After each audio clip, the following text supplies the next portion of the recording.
ವೈಕುಂಠಧಾಮದಿಂದ ಇಳಿದು ಬಂದಂತೆ ಕಳಲಿರುವಂತಹ ಶೋಣಿತಾಪುರಕ್ಕೆ ಬಂದವರು ಯಾರು ಎನ್ನುವುದು ಒಳಗಿದ್ದವನಿಗೆ ಅರ್ಥ ಆಗಿ ಅವನಾಗಿ ಬದಲಾಗಿ ಶರಣು ಬರುತ್ತಾನೆ ಅಂತಾದರೆ ಶರಣು ಬಂದವರ ಕಾವದೇವನನು ಶರಣ ಜನ ಸುರಧೇನುವಾಗಿ ಕಾಪಿಟ್ಟುಕೊಳ್ಳಬೇಕಾದದ್ದು ನನ್ನ ಹೊಣೆಗಾರಿಕೆ.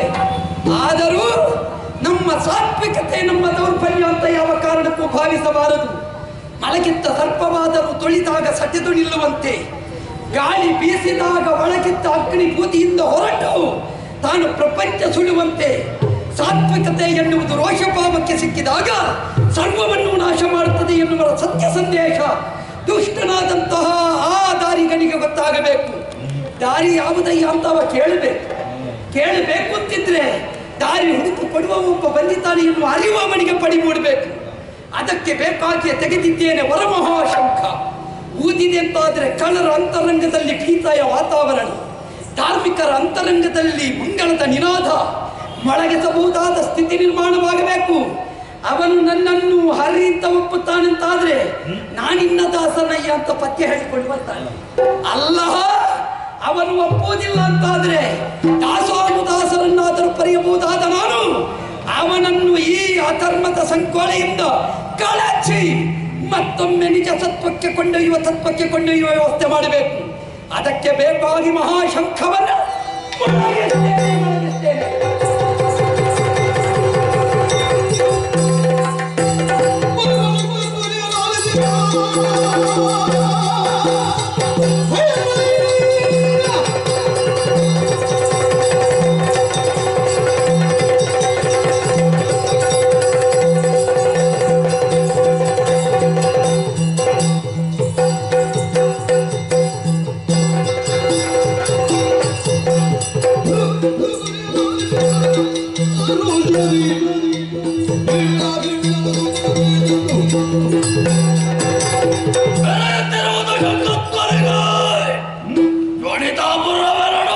ಪ್ರಾರಂಭವಾಗಿದೆ. ಅಸುರರೆಲ್ಲ ಭೀತಿಗೊಳಗಾಗಿದ್ದಾರೆ. ಹಾಗಾದರೆ ನನಗೊಬ್ಬ ವಿರೋಧಿ ವೈರುತ್ಯ ಹೊಂದಿದ್ದಾರೆ ಎಂಬುದು ಸ್ಪಷ್ಟ. ಯಾರು ನೋಡುತ್ತೇವೆ?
ನಿನ್ನನ್ನು ಕಾಣಬೇಕು, ಒಂದೆರಡು ಪ್ರಶ್ನೆಗಳನ್ನು ಕೇಳಬೇಕು ಎನ್ನುವ ಹಾಗೆ ಹೇಳಿಕೊಳ್ತೀಯಂತೆ.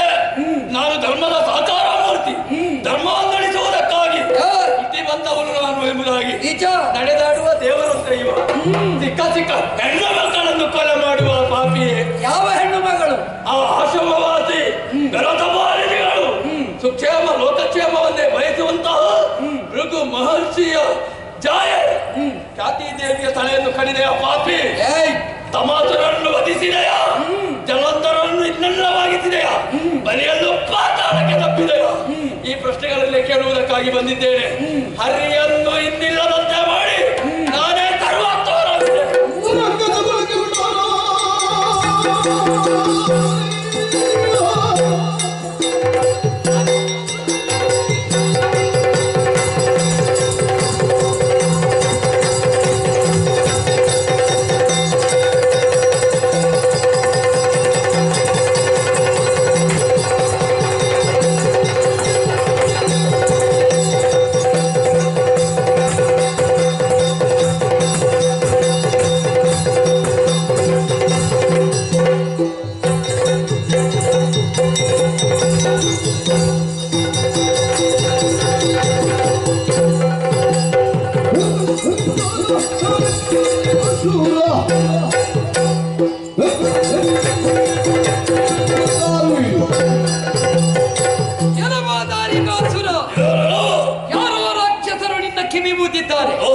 ಅಷ್ಟೇ ವಿಷಯವನ್ನು ಇಟ್ಟುಕೊಂಡು ಬ್ರಹ್ಮನವರ ಬಲ ಉಂಟು, ದೇವತೆಗಳನ್ನು ಗೆದ್ದ ಮಾತ್ರಕ್ಕೆ ನಾರಾಯಣನನ್ನಾದರೂ ವಿರೋಧಿಸಬಲ್ಲೆ ಎನ್ನುವ ಹುಚ್ಚು ಕಲ್ಪನೆಯಿಂದಲೇ ನೀ ಇತ್ತಿ.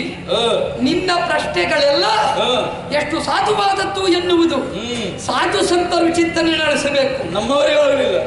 ನಿಮ್ಮವರು ಹೇಳಬೇಕಾದ ಅಗತ್ಯವೂ ಇಲ್ಲ. ಹೇಳಿದರೆ ನಿನ್ನಂತಹವನಿಗೆ ಅದು ಅರ್ಥವೇ ಆಗುವುದಿಲ್ಲ. ನಿನ್ನಂತಹವರೆಲ್ಲ ಬೊಬ್ಬೆ ಹಾಕುವುದು ಬಿಟ್ರೆ ಇದರ ಹಿಂದಿರುವ ಹುನ್ನಾರ ಏನು, ಇದರಿಂದ ಕವಲಾಗುವ ಪರಿಸ್ಥಿತಿ ಏನು, ಇದರಿಂದ ಒಂದಾಗುವ ಸಮುದಾಯವೊಂದು ಬಿಕ್ಕಟ್ಟಿಗೆ ಸಿಕ್ಕಿ ನಾಳೆ ಅನಾಹುತ ಸಂಭವಿಸುತ್ತದೆ ಎನ್ನುವ ಸಾಮಾನ್ಯ ಜ್ಞಾನವೂ ಇಲ್ಲದವರು ಬೊಬ್ಬೆ ಹಾಕುವುದಕ್ಕೆ ನೀವೇ ಕಾರಣ. ನೀನೇ ಬೆಂಬಲಿಸಬಹುದು ಬಿಟ್ರೆ ಇದನ್ನೆಲ್ಲ ಒಪ್ಪಿಕೊಳ್ಳುವುದಕ್ಕಾಗುವುದಿಲ್ಲ. ಯಾಕೆ ಧರ್ಮಾಧ್ಯಕ್ಷ ಎನ್ನುವುದನ್ನು ಚೆನ್ನಾಗಿ ಕೇಳು. ನೀನು ಖ್ಯಾತಿಯ ಮಾಡದಿ ನಿನಗೆ ಏನು ಕಂಡಳು? ಒಬ್ಬಳು ಉತ್ತಮಳು ಅಂತ ಕಂಡಳು. ಸತ್ಯ, ಎರಡು ಮಾತೇ ಇಲ್ಲ. ಪತಿವ್ರತೆ, ಪರಮ ಪತಿವ್ರತೆ, ಸಾಧ್ವಿ ಶಿರೋಮಣಿ. ಪ್ರಾಮಾಣಿಕವಾಗಿ ನಾವು ಒಪ್ಪುತ್ತೇನೆ, ಆಕ್ಷೇಪ ಇಲ್ಲ. ಭೃಗು ಮಹರ್ಷಿಯ ಪತ್ನಿಯಾಗಿ, ಕರ್ತಮ ಬ್ರಹ್ಮರ ಸುತೆಯಾಗಿ, ಕಪಿಲ ಋಷಿಯಂತಹವರಿಗೆ ತಂಗಿಯಾಗಿ, ಲೋಕದಲ್ಲಿ ಅನಾವರಣಗೊಂಡಂತಹ ಹೆಣ್ಣು ಮಗಳು. ಅವಳಾದರೂ ಕೈ ಹಿಡಿದ ಪತಿಯನ್ನು ಪರಿಗ್ರಹಿಸುವಲ್ಲಿ ಪಾವನಮೂರ್ತಿಯಾದ ಹರಿಯನ್ನು ಅರಿಯದೇ ಹೋದಳು ಎನ್ನುವುದನ್ನು ನೀ ತಿಳಿಯದೇ ಹೋದ. ಅರಿಯುವ ಹಾಗೆ ಇರಲಿಲ್ಲ ಈ ಹರಿ. ಪರಿಸ್ಥಿತಿ ಅರಿಯುವುದೇನು? ಅರಿಯುವ ಹಾಗೆ ಇದ್ದೆ ಅನ್ನುವುದಕ್ಕೆ ಮತ್ತೆ ಅವಳ ಪತಿಯೇ ಕಾರಣೀಭೂತನಾಗಿದ್ದಾನೆ. ಸಾಕ್ಷ್ಯವನ್ನು ನೀ ಅಲ್ಲಗಳೆಯಬೇಡ, ಚೆನ್ನಾಗಿ ಅರ್ಥ ಮಾಡಿಕೊ. ನಮಗೆ ಬಂದಂತದ್ದು ಏನಾದ್ರೂ ಪತ್ತೆ ಹಚ್ಚುವುದಕ್ಕಾಗುತ್ತದೆ ನೋಡು. ನೀನು ನೋಡುವಲ್ಲಿ ಮನೆಗೆ ಉಳಿಯುತ್ತೀಯೋ ಎನ್ನುವುದು ನೆನಪಿಗಿರಲಿ. ಆದ್ದರಿಂದ ಈ ಕಾಲಕ್ಕೆ ಖ್ಯಾತಿಯ ಪ್ರಕರಣ ಕೇಳು, ಪೂರ್ತಿ ಹೇಳ್ತೇನೆ, ಅಲ್ಲಿವರೆಗೆ ಕೇಳು ಮತ್ತೆ ಪ್ರಶ್ನಿಸು. ಖ್ಯಾತಿ ದೇವಿಯ ಆಶ್ರಮಕ್ಕೆ ದುಷ್ಟರಾದ ತಮಾಸುರ ಮುಖ್ಯರು ದೇವಲೋಕದ ಮೇಲೆ ವಿಜಯಂಗೈಯುವ ನೆಪದಿಂದ ಸಿದ್ಧರಾಗಿ ಸೋತು ಓಡಿಕೊಂಡು ಬಂದರು. ದುಷ್ಟರಾಗಿದ್ದೀರಾ? ಸೋತೇ ಓಡಿಕೊಂಡು ಬಂದರು. ಎಲ್ಲಿಂದ? ದೇವಲೋಕದಿಂದ. ದೇವಲೋಕಕ್ಕೆ ಹೋಗಲೇ ಇಲ್ಲ. ಭೂಲೋಕದಲ್ಲಿದ್ದವರು, ಶುಕ್ರಾಚಾರ್ಯರ ಜೊತೆಯಲ್ಲಿದ್ದವರು. ನಿನ್ನವರು ತಿರುಗಿಸಿದ್ದು. ನಿನ್ನವರು ಹೀಗೆ ತಿರುಗಿಸುವುದು ಬೇಡ. ನಿಮಗೆಲ್ಲ ಸುದ್ದಿ ಮುಟ್ಟಿಸುವವರು ಸರಿಯಾಗಿ ಮುಟ್ಟಿಸುವುದಿಲ್ಲ. ನಾ ಹೇಳುವ ಕಥೆ ಸರಿ ಉಂಟು. ನೀನು ಯಾವುದೋ ಒಂದು ಕಥೆಯನ್ನು ಆಧಾರವಾಗಿಟ್ಟುಕೊಳ್ಳುವುದಲ್ಲ. ನಾವು ಮೂಲವನ್ನು ತಿಳಿಯದೆ ಯಾವ ಕಾರಣಕ್ಕೂ ಮಾತಾಡುವುದಿಲ್ಲ. ಮೂಲವೇ ಹೇಳು. ಮೂಲವನ್ನೇ ನಿನಗೆ ಹೇಳ್ತೇನೆ. ತಮಾಸುರ ಮುಖ್ಯರು ದೇವಲೋಕದ ಮೇಲೆ ಅಭಿಯೋಗಗೈದರು. ಅಭಿಯೋಗಗೈದ ಕಾಲದಲ್ಲಿ ಸುರೇಂದ್ರನಿಂದ ಸೋತು ಓಡಿದರು. ಓಡುವ ಕಾಲದಲ್ಲಿ ಬೃಹಸ್ಪತ್ಯಾಚಾರ್ಯರು ಹೇಳಿದರು ಏನೆಂದು? ಅಗ್ನಿಯನ್ನು, ಸಾಲವನ್ನು, ರೋಗವನ್ನು, ಶತ್ರುವನ್ನು ಮೂಲದಲ್ಲೇ ನಾಶಗೊಳಿಸಬೇಕು. ಹಾಗಾದ ಕಾರಣ ಗುರು ನಿರೂಪದಂತೆ ತಮಾಸುರ ಹಾಗೂ ಅವನ ಬೆಂಬಲಿಗರನ್ನು ಕೊಳ್ಳುವುದಕ್ಕೆ ಬೇಕಾಗಿ ದೇವೇಂದ್ರ ಅಟ್ಟಿಸಿಕೊಂಡು ಅಲ್ಲ. ನೀವು ಆಚಾರ್ಯರಲ್ಲಿ ಕೇಳುವುದಿಲ್ಲ, ಸಮಸ್ಯೆ ಅದೇ. ಆಚಾರ ಕೆಟ್ಟವರಲ್ಲಿ ಶುಕ್ರಾಚಾರ್ಯರಲ್ಲಿ ನೀವು ನೀನು ಶುಕ್ರಾಚಾರ್ಯರ ಶಿಷ್ಯನಾದ್ರೆ ಶುಕ್ರಾಚಾರ್ಯರಲ್ಲಿ ಕಥೆ ಕೇಳಿಕೊಂಡೆ ನೀ ಕೇಳಲೇ ನಾ ಹೇಳ್ತೇನೆ ಕೇಳು. ಯಾಕೆ ನೀ ಕೇಳಲಿಲ್ಲ ಕೇಳು, ಹೇಳ್ತೇನೆ. ಆಚಾರ್ಯ ಶುಕ್ರರು ಎಲ್ಲಿದ್ದರು? ಹತ್ತಿನಲ್ಲಿ ತಪೋನಿರತರಾಗಿದ್ದರು. ನಾರಾಯಣಿ ಮಂತ್ರದ ಆವಾಹನೆಗೆ ಬೇಕಾಗಿ ಮೂಲ ಬದರಿಕೆಯನ್ನು ಸೇರಿದ್ದರು.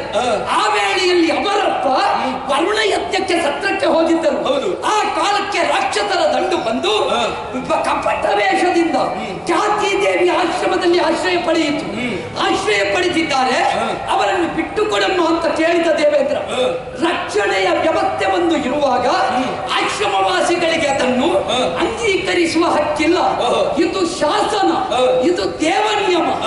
ಬ್ರಾಹ್ಮಣ್ಯ ಅಥವಾ ತಪಸ್ಸು ಎನ್ನುವುದು ಲೋಕದಲ್ಲಿ ಧರ್ಮದ ಪ್ರಚಾರಕ್ಕೆ, ಲೋಕದಲ್ಲಿ ಕ್ಷಾತ್ರೇಯತ್ವ ಅಂದ್ರೆ ದೇವೇಂದ್ರ ದೇವತೆಗಳು ದೇವವರ್ಗದ ಕ್ಷಾತ್ರರು.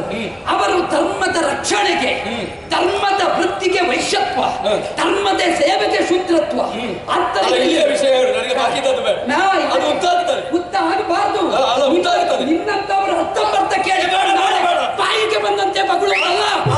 ನೀನು ಬಾಯಿಗೆ ಬಂದಂತೆ ನೀನು ಮಗಳ ಕೂಡ ಮಗಳು ಬೇಡ. ಯಾಕೆ ಕೇಳಿ ಮಗಳ ಕೂಡ ನಾನು ಹೇಳ್ತೇನೆ. ನನ್ನದು ಕೇಳಬೇಕು ನೀನು. ಖ್ಯಾತಿ ದೇವಿ ಆಶ್ರಯವನ್ನು ನೀಡಲಿಲ್ಲ, ಅವರು ರಕ್ಷಿಸುವುದಕ್ಕಾಗಿ ಆಶ್ರಯವನ್ನು ಕೊಟ್ಟದ್ದಲ್ಲ. ಯಾಕೆ? ಅತಿಥಿಗಳ ಅಭ್ಯಾಗತರು ಬಂದರೆ ಗೃಹಸ್ಥಳಾದವಳು ಆಶ್ರಯವನ್ನು ನೀಡಬೇಕಾದದ್ದು ಕರ್ತವ್ಯ. ಮತ್ತೆ ಅವರು ದುಷ್ಟರು, ರಾಕ್ಷಸರು, ಅನ್ಯಾಯ ಮಾಡಿದವರು ಗೊತ್ತಿದ್ದದ್ದಲ್ಲ. ಮತ್ತು ಹೇಳಿದ್ದಾಳೆ ದೇವಿ, ನನ್ನ ಗಂಡ ಬರುವಲ್ಲಿಯವರೆಗೆ ಕಾದಿರು, ಆಮೇಲೆ ನಿನಗೆ ಬಿಟ್ಟದ್ದು ಗಂಡನಿಗೆ ಬಿಟ್ಟದ್ದು, ಅಷ್ಟರವರೆಗೆ ನೀನು ತಾಳ್ಮೆಯಿಂದ ಕಾದಿರು. ಈಗ ನಾನು ಆಶ್ರಯವನ್ನು ಕೊಟ್ಟಿದ್ದೇನೆ, ಅವರ ಹೊಣೆ ಆಶ್ರಯ ಕೊಟ್ಟಿರುವಂತ ನನಗೆ ನಿನಗೆ ಕಾಯುವುದಕ್ಕೆ ಸಂಕಟ ಏನಿದೆ? ಖಂಡಿತ ನಿಲ್ಲು. ಅತಿಥಿಗಳಾಗಿ ಬಂದರು, ಆಶ್ರಯದಾತರಾಗಿ ಬಂದರು. ಅತಿಥಿಗಳಾಗಿ ಬರುವುದು ಬೇರೆ, ಆಶ್ರಯವನ್ನು ಹೊಂದಿ ಬರುವುದು ಬೇರೆ. ಅದನ್ನೇನ ಆಡಿತು.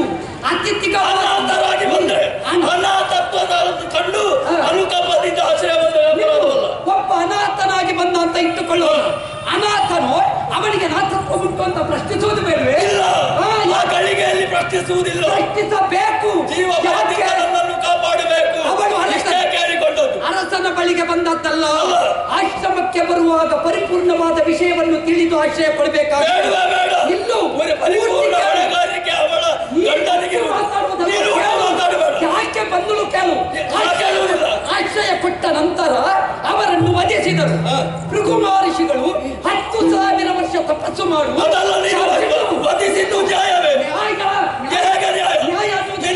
ಭೃಗು ಮಹರ್ಷಿಗಳು ಬರುವವರೆಗೆ ಕಾಯಬಹುದಿತ್ತಲ್ಲ, ಕಾಯಬಹುದಿತ್ತಲ್ಲ. ಹೆಂಗಳೆಯನ್ನು ಕೊಲ್ಲುವುದು ಅದು ಸಮರ್ಥನೆಗೆ ಅರ್ಹವಲ್ಲ. ತಾಳ್ಮೆ ತುಂಬಾ ಇಲ್ಲ. ತಾಳ್ಮೆ ಹೊಡೆಯುತ್ತದೆ. ಪ್ರಶ್ನಿಸುವುದಕ್ಕೆ ಅನರ್ಥ ರೀತಿ ತಾಳ್ಮೆ ಬೇಕು. ಯಾಕೆ ಬಲ್ಲೆಯ? ಈಗ ಖ್ಯಾತಿ ದೇವಿಯ ತಲೆ ಕಡಿದಿದ್ದೇನೆ, ಸಾರುವಷ್ಟು ಸಾರಿದ್ದೇನೆ. ದೇವೇಂದ್ರ ಸಾರಿದ್ದಾನೆ.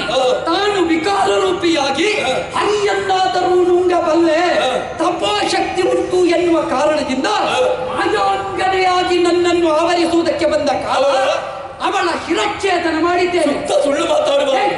ಅವಳ ಶರೀರದಲ್ಲಿ ಮಾಯಾಂಗನೆ ಇದ್ದಳು ಅಂತಾದ್ರೆ ಲೋಕವನ್ನೇ ಸಂರಕ್ಷಣೆ ಮಾಡುವಂತಹ ಘನತತ್ವನಿಧಿಗಳು ಭವಿಷ್ಯತ್ತು ಭೂತ ವರ್ತಮಾನವನ್ನು ತಿಳಿಯುವುದು ಅರ್ಹತೆ ಇದ್ದ ಭೃಗು ಮಹರ್ಷಿಗಳಿಗೆ ತಿಳಿದಿರಲಿಲ್ಲವೇ? ಇನ್ನು ಅವರಿಗೆ ಶಾಪ ಕೊಟ್ಟು ಕೊಲ್ಲುವುದಕ್ಕಾಗಲಿಲ್ಲವೇ? ಇನ್ನು ನಿವಾರಿಸುವುದಕ್ಕೆ ಸಾಧ್ಯವಿರುತ್ತಿರಲಿಲ್ಲ. ಸುಳ್ಳು ಹೇಳಬೇಡ. ನೀನು ಸುಳ್ಳಲ್ಲ, ಮತ್ತೆ ನೀನು ಸತ್ಯವನ್ನು ಅನ್ವೇಷಿಸಿ ಬರಬೇಕು. ಇಲ್ಲ, ಕಲ್ಪನೆಯ ಸೀಮಿತವಾದದ್ದಲ್ಲೋ. ತಾನು ಭೀಕರಾಕೃತಿಯನ್ನು ತಡೆದು ಛೀ ಸುಡು ಅಂತ ಹೇಳಿದ ಪದ ಪದ ಬಿಡಿಸಿ ಹೇಳಬಲ್ಲೆ. ನಿನ್ನ ಹಾಗೆ ಯಾರೋ ಹೇಳಿದ್ದನ್ನು ಕೇಳಿಕೊಂಡು ಬರುವುದಲ್ಲ. ಬರೆದದ್ದಲ್ಲ. ವಾಸ್ತವವನ್ನು ತಿಳಿಯದೆ ಅರ್ಥಮರ್ಥ ತಿಳಿದು ಅವಳನ್ನು ಕಾಲದಲ್ಲಿ ಭೃಗು ಮಹರ್ಷಿಗಳೇ ಬಂದರು, ನನಗೆ ಶಾಪ ಕೊಟ್ಟರು. ಶಾಪವನ್ನು ಶಿರದೊಳಂತೆ ಅಂತ ಹೇಳಿದ ಕಾಲದಲ್ಲಿ ತಾನು ಶರಣಾಗತರಾದರು. 10,000 ವರ್ಷ ತಪಸ್ಸು ಮಾಡಿ ನಾನು ನೀ ತಪಸ್ಸು ಮಾಡಿ ನೀ ನನ್ನ ವರವನ್ನು ಸ್ವೀಕರಿಸುವ ಹಾಗೆ, ನೀ ನನ್ನ ಶಾಪವನ್ನು ಸ್ವೀಕರಿಸುವ ಹಾಗೆ ನಾ ಬೇಡುತ್ತೇನೆ ಅಂತ ಹೇಳಿದ ಕಾಲ ಶಾಪವಿದನು ಶಿರದೊಳಂತೆ ತಪಸ್ಸೋತ್ತಮ ನಾ ಸ್ವೀಕರಿಸಿದ್ದೇನೆ. ಇದು ಒಂದು. ಇಲ್ಲಿ ಯಾವ ಕಾರಣಕ್ಕೂ ನಾರಾಯಣನ ತಪ್ಪಿಲ್ಲ. ತಪ್ಪು ಉಂಟು ಅಂತಾದ್ರೆ ತಪ್ಪಿಲ್ಲ ಅಂತೇಳಿ ಹೇಳಬೇಕು. ತಪ್ಪು ಉಂಟು ಅಂತಾದ್ರೆ ನಾನು ದಾರಿಕಾಸುರನಾಗಿ ನಾರಾಯಣ ಪರಮ ಶತ್ರು ಪರಮ ಅಪರಾಧಿ ಅಂತ ನಾನು ಬೆಟ್ಟೆತ್ತಿ ತೋರಿಸಿ. ಈಗ ನೀ ಹೇಳುವುದನ್ನು ನನ್ನನ್ನು ಬಲಿಯಂತಹವರು ಒಪ್ಪಿದ್ದಾರೆ, ಪ್ರಹ್ಲಾದನಂತಹವರು ಒಪ್ಪಿದ್ದಾರೆ. ನಿನ್ನ ಕುಲದ ಬದುಕುವುದಕ್ಕಾಗಿ ಒಪ್ಪಿದ್ದಲ್ಲ, ಬದುಕಿಗಾಗಿ ಒಪ್ಪಿ ಚಿರಂಜೀವಿಗಳಾಗಿದ್ದ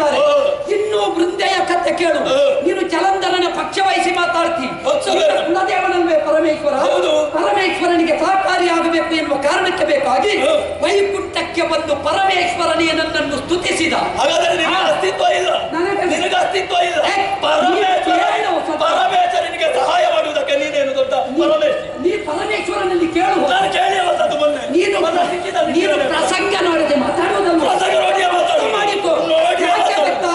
ಪರಮೇಶ್ವರ ಬಂದ ಆ ಕಾಲಕ್ಕೆ ವೃದ್ಧೆಗೆ ಮಾಯಾರೂಪದಿಂದ ಹೋಗಿ ಅವಳ ಪಾತಿವೃತ್ಯ ಭಂಗ ಮಾಡಬೇಕಾದ ಸ್ಥಿತಿ ಅಂತ ವೇಷ ಮಾಡುವ ಗತಿಗೆಟ್ಟು ನಿನಗೆ ಬಂತಲ್ಲ. ವೇಷ ಮಾಡುವುದಕ್ಕೆ ನಿನಗೆ ಬೇರೆ ಇನ್ನಂತ ವೇಷಧಾರಿ ಖಂಡಿತ ಅಲ್ಲ. ಜಲಂಧರನ ಮಾಯಾರೂಪದ ಸೃಷ್ಟಿ. ಈ ಇನ್ನೂ ನೀ ಹೇಳಿದ್ಯಲ್ಲ ಬಲಿಯನ್ನು ಪಾತಾಳಕ್ಕೆ ತಳ್ಳಿದೆ. ಅದೇ ಬಲಿ ಕದಾದರ ಮೂರ್ತಿಯಾಗಿ ನನ್ನನ್ನು ಒಪ್ಪಿದ್ದಾರೆ. ಒಪ್ಪದೆ ಮತ್ತೆ ಏನು ಸಾಯುವುದು? ಇದೊಂದು ಹೆಣ ಯಾವಾಗ ಬರ್ತದೆ? ಅಲ್ಲ, ನಿನ್ನ ಹೆಣ ಆಗದೆ ನಿನ್ನ ಹೆಣಕ್ಕೂ ಒಂದು ರೀತಿಯಿಂದ ಯಾವ ಕಯಾಪದ ಕ್ಷೇತ್ರದಲ್ಲಿ ಪಿಂಡ ಪ್ರದಾನವಾಗದೆ ಅರ್ಥ ಆಗಲಿಕ್ಕಿಲ್ಲ. ಯಾಕಂದ್ರೆ ನೀನು ಯಾವುದನ್ನು ಪರಿಪೂರ್ಣವಾಗಿ ತಿಳಿದವನಲ್ಲ, ಅಲ್ಪಜ್ಞಾನಿ ಮಹಾಕರ್ವಿ ಅಂತ ಮಾತುಂಟು. ನಿನಗೆ ಪೂರ್ತಿ ಮಹಾಜ್ಞಾನಿ ಕರ್ವಿ ಅಂತ ನೀನು ನಿನಗೊಂದು ಶಾಂತ ಮಾಡಿ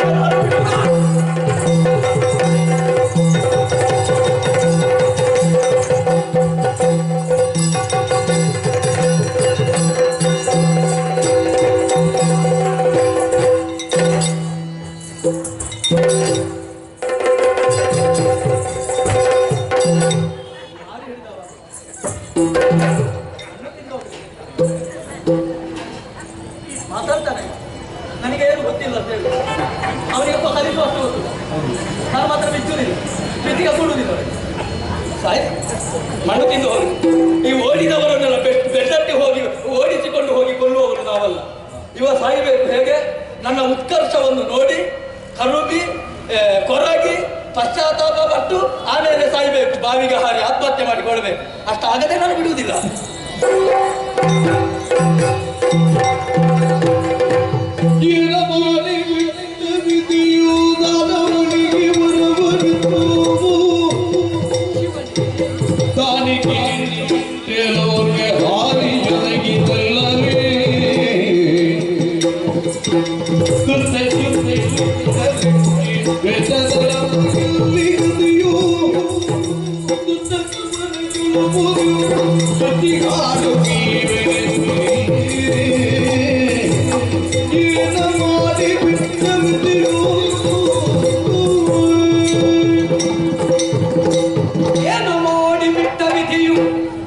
ಇವನಲ್ಲಿ ಮಾತಾಡಿದ್ದು ನಮ್ಮದ್ದೇ ತಪ್ಪು. ಲೋಕದಲ್ಲೊಂದು ಮಾತುಂಟು, ಗಂಧ ಸೆಗಣಿಯೊಡನೆ ಸರಸಕ್ಕಿಂತ ಗಂಧದೊಡನೆ ಗುದ್ದಾಟ ಲೇಸು. ಗಂಧದೊಡನೆ ನಾವು ಗುದ್ದಾಟ ನಡೆಸಿದ್ರೆ ಪರಿಮಳ ಬರ್ತದೆ. ಕರ್ಪೂರರ ಕೂಡ ನಾವು ಮಾತಾಡುವಾಗ ಬಹಳ ಎಚ್ಚರಿಕೆಯಿಂದ ಇರಬೇಕು. ಇವನಿಗೆ ನಿಷ್ಠೆಯೇ ಇಲ್ಲ. ಇಂತಹ ಕಮ್ಮಿ ನಿಷ್ಠೆಯವರಲ್ಲೆಲ್ಲ ಮಾತಾಡಿದರೆ ಅದೀತ ನಮ್ಮ ಧರ್ಮನಿಷ್ಠೆಯನ್ನು. ಆದ್ದರಿಂದ ನಿಷ್ಠೆಯ ಪದವನ್ನೇ ಅರ್ಥ ಮಾಡಿಕೊಳ್ಳದ ಅಯೋಗ್ಯ ಇವ. ಇವನಿಗೆ ರಕ್ತವರ್ಣ ಕಾಣುವುದು ಬಿಟ್ಟರೆ ಬೇರೆ ಯಾವ ವರ್ಣವೂ ಕಾಣುವುದಿಲ್ಲ. ಬಹುಶಃ ಇವು ಹುಟ್ಟಿದ ಕ್ಷೇತ್ರವೇ ಅಂತ. ಆದ್ದರಿಂದ ಆ ಕ್ಷೇತ್ರದಲ್ಲಿ ಹುಟ್ಟಿದ ಇವನನ್ನು ಹೇಗೆ ತಿದ್ದಲಿ? ಇವನನ್ನು ಲೋಕದಲ್ಲೊಂದು ಮಾನ್ಯ ಅಂತ ಮಾಡಬೇಕು ಅಂತ ನಾವು ಯೋಚಿಸಿದ್ದು.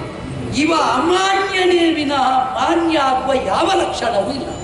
ಹಾಗಾದ ಕಾರಣ ಅಮಾನ್ಯನಾದ ಇವನು ಬಲಾಢ್ಯ ಎನ್ನುವುದರಲ್ಲಿ ಎರಡು ಮಾತಿಲ್ಲ. ಯಾಕೆ ಇವನ ಕೈಯಲ್ಲಿ ನಾ ಸೋತೆ? ಸೋಲಿಗೆ ಕಾರಣ ಬ್ರಹ್ಮ ಕೊಟ್ಟ ಬಲ.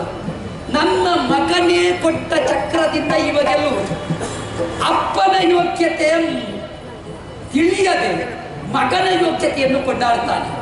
ನನ್ನ ಮಗ ನನ್ನನ್ನು ಅಪ್ಪ ಅಂತ ಒಪ್ಪಿ ಇವನಿಗೆ ಚಕ್ರ ಕೊಟ್ಟ. ಆದ್ದರಿಂದ ಹರಿಯ ಚಾರಿತ್ರ್ಯವನ್ನು ಅರ್ಥ ಮಾಡಿಕೊಳ್ಳಲಿಲ್ಲ. ಕೆಲವು ಸಲ ನಮ್ಮವರಿಂದಲೇ ತಪ್ಪಾಗುವುದು ಅಂತ. ನಮ್ಮವರು ಕೊಡುವಾಗ ಯಾರಿಗೆ ಯಾವುದು ಕೊಡಬೇಕು ಎನ್ನುವ ಪರಿಕಲ್ಪನೆ ಇಲ್ಲ. ಒಟ್ಟು ಯೋಗ್ಯತೆ ಇದ್ದವರಿಗೆ ಕೊಡುವ ಬದಲು ಯೋಗ್ಯತೆ ಇಲ್ಲದವರಿಗೆ ಕೊಡುವುದು. ಕೊನೆಗೆ ಯೋಗ್ಯತೆ ಇದ್ದವರೆಲ್ಲ ಇಳಿದೇ ಹೋಗುವುದು. ಇಂತಹ ಒಂದು ದುರಂತಮಯ ಸನ್ನಿವೇಶವನ್ನು ಸೃಷ್ಟಿಯಾಗಿ ಹೋಯಿತಲ್ಲ. ಕೊಟ್ಟದ್ದು ನಮ್ಮ ಮನೆಯಾದ ಬ್ರಹ್ಮ. ಪಡಕೊಂಡ ಇವ ಸದ್ವಿನಿಯೋಗ ಮಾಡುವ ಬದಲು ದುರ್ವಿನಿಯೋಗ ಮಾಡಿಕೊಂಡಿದ್ದಾನೆ. ಹಾಗೆಂದು ಇವನನ್ನು ಉಳಿಸಿದೆ ಅಂತಾದರೆ ಮುಂದೆ ಧಾರ್ಮಿಕ ಪ್ರಪಂಚ ಉಳಿಯುವುದಾದರೂ ಎಂತು, ಸಾಧು ಸಜ್ಜನ ಬದುಕಾದರೂ ಅತತ್ರವಾಗುವುದಕ್ಕಿಲ್ವೇ? ಆದ್ದರಿಂದ ಇವನ ಅವಸಾನ ಆಗಬೇಕು, ಇವನ ನಾಶ ಆಗಬೇಕು ಎಂಬ ಹಾಗೆ ಯೋಚಿಸುತ್ತಾ ಇದ್ದ ಹಾಗೆ ಭವಿಷ್ಯತ್ತಿನ ಕಲ್ಪನೆಯನ್ನು ಮಾಡುವಾಗ ಇದೋ ಇದೋ ಫಲದ ಕಣ್ಣಿಂದ ಬಿಂದು ಬಿಂದು ಕಣ್ಣೀರು ಹರಿಯುತ್ತಾ ಇದೆಯಲ್ಲ.